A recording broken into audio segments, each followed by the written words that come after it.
I appear to be getting to the point where I can believe that the resurrection had a decent chance of happening, and the Gospels have a decent chance of being somewhat or generally reliable. I don't think either of these things being true is too far-fetched.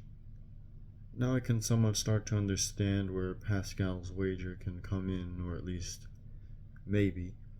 The problem that I had with this before was that I could not just choose to believe in something. I couldn't just flip a switch and say that I believe in something like that.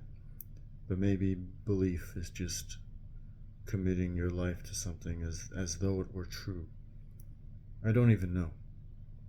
Because I feel like the resurrection, if I feel like the resurrection had at least a decent chance of happening, like it's decently possible, then it seems that I may as well live according to what Jesus said.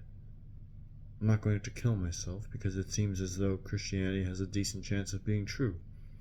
So if I'm going to stay alive, it feels like I might as well just be a Christian, since it has a decent chance of being true, I feel. There wouldn't really be anything else to do other than to just do whatever I wanted. That probably doesn't sound so bad to some people, but again, if I think that Christianity could be true, then I might as well be a Christian, I feel. Where are my doubts? Well, I suppose I still think that it's somewhat possible that this could all be a lie, or the product of hallucinations. I don't think you can ever completely get past that, and that's okay. Of course, anything is possible. It's technically possible that everything is just a lie, and everything we know to be true is not true. Maybe we're in a dream, maybe we're in a simulation. You can't exactly disprove any of these things, but it wouldn't be beneficial to just say, well, we could be in a simulation, therefore nothing matters, and we should do whatever we want. And it could also be the case that we cannot trust our own faculties of reasoning, even. I've thought about this before. Even if I'm using reasoning to arrive at a goal, how do I even know that I can trust my own reasoning? You can't prove that either, it's impossible. And if you could somehow create a proof, you can't prove that proof using itself, so it would just be an endless loop. Again, some people could use this as an excuse to do anything, because we can never prove that our own faculties of reasoning are trustworthy. Though I suppose they'd still be using a kind of reasoning to arrive at the conclusion that we can't trust reasoning, and you can't even trust that conclusion itself. So you can't trust anything, and I guess that's still just endless and still used as an excuse to do anything, because whatever we say could just be wrong. But then that could also be used as an excuse to not do whatever we wanted, because the conclusion that we're wrong could also be wrong itself.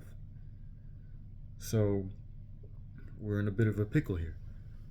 But I feel like we might as well assume that our faculties of reasoning are trustworthy, or at least that they could be. Well, they could be. You have to at least grant that. You can't just say that it's impossible that they could be right. Again, because anything is possible.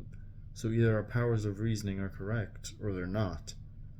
Those seem like basically the only two options, and you could say, oh, well, they could be correct in some cases, but maybe not in all of them. But they're still either correct or not correct for any given situation at least, or at least it's still possible that they are just correct generally. If that is so much as a possibility, then we might as well just act as though they are correct and trustworthy, because doing the opposite just means everything is meaningless and we can do whatever we want. And of course this is probably rather attractive to some people, I could understand that, but it feels that if there is even a chance that our powers of reasoning are correct, which cannot be ruled out, then we may as well use them to try to think logically. We can at least tell that logic works by experience in some cases. I mean, we can tell that whatever pain or pleasure is, even if we can't necessarily fully define them, we can still tell, at least in some cases, that I feel bad about something, or I feel bad doing this, and therefore I don't want to do it. I don't want to put my hand into a fireplace because it's painful. Now, maybe it's not painful, or maybe pain is not what I think it is, or maybe I'm in a simulation, and maybe every conclusion that we have about pain is wrong, and putting my hand into a fireplace is not painful, but it's pleasurable. I still don't want to put my hand in a fireplace because I know that something feels bad about it to me. So I've used some sort of reasoning by experience to determine that I don't want to do that. So there's still some things that we're going to use some sort of reasoning for, no matter what.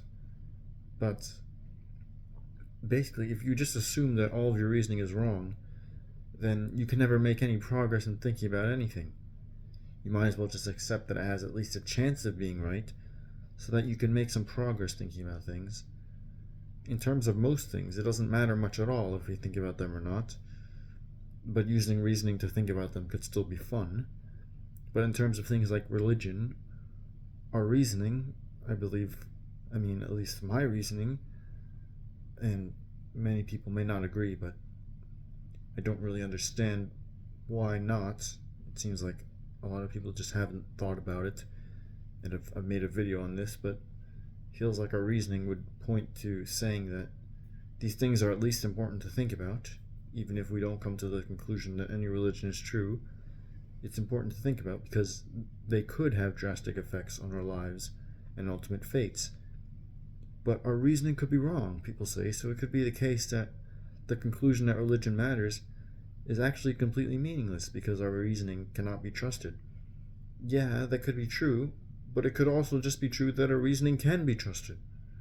If that's so much as a possibility, then you might as well act like it is true. I guess this is basically just Pascal's wager as well, in essence. Anyway, I just don't really want to say, well, our reasoning could be wrong, so we might as well not bother trying to think rationally about anything. But you're still going to do it, even if you think it's wrong. You're still going to be using your reasoning in day-to-day life. There's no one, or barely anyone, who just acts as though all conclusions that they make through some kind of logic are just completely wrong. That person would be a madman. And it seems kind of dumb to just think that our reasoning could be wrong in every case, so we should never think rationally about anything. Yeah, anything could be wrong, but it could also be right. And the thing we are thinking about is as important as the afterlife. Religion, it seems that you would want to think about that, and what better way to do so than by using reasoning? But now, speaking again about the resurrection, it seems that it could be the case that this is just all made up. That's possible. You can't say it's impossible, and it could be the case that this is all just a product of hallucinations. Again, you can't say it's impossible. Anything is possible, including the resurrection itself.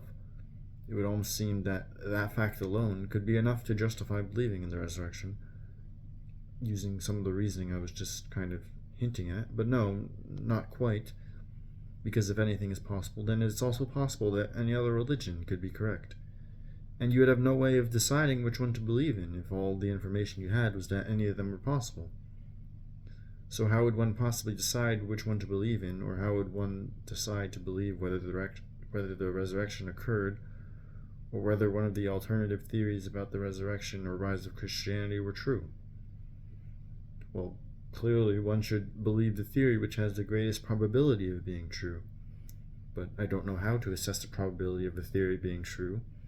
That almost sounds like a silly way of putting it when it comes to historical events like the resurrection. Which thing had the greatest probability of happening? Well, I don't know. But it seems like the theory which makes the most sense would make the most sense to believe in. You would think that the theory which made the most sense would be the most probable to have occurred. But I don't know how to assess the probability that a past event occurred.